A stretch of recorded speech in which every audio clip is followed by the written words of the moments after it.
These are my hiking boots. They are pretty sturdy, pretty heavy, and there's a couple reasons for that.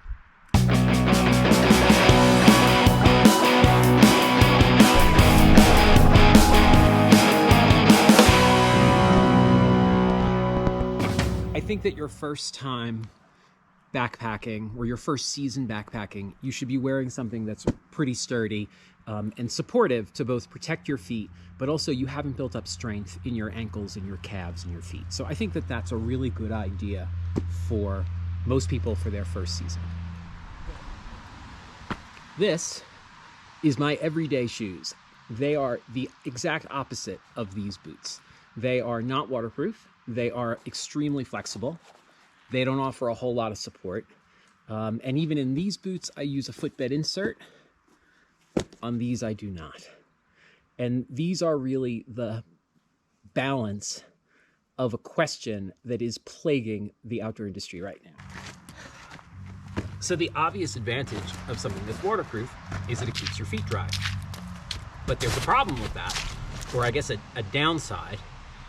You know, I say all the time, everything in the outdoors is a trade-off, and this trade-off is eventually your feet are going to get wet.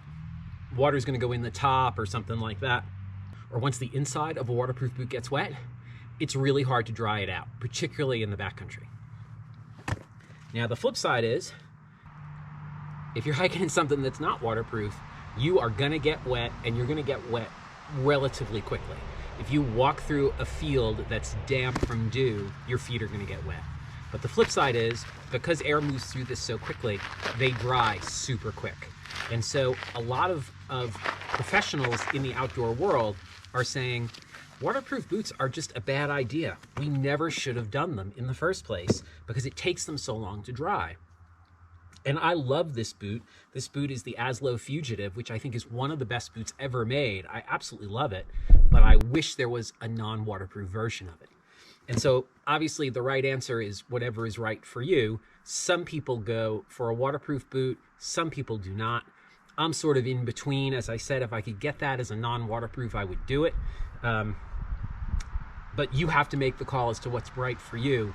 But more and more outdoor professionals, more and more guides, more and more outdoor educators are going non-waterproof just because they dry quicker.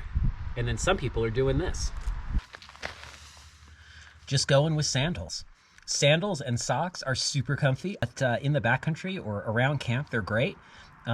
An outdoor educator that I worked with for a long time started his own company, and he sells absolute minimalist sandals. I'll link to it down below. But you can go this route. Hike the AT in a pair of sandals.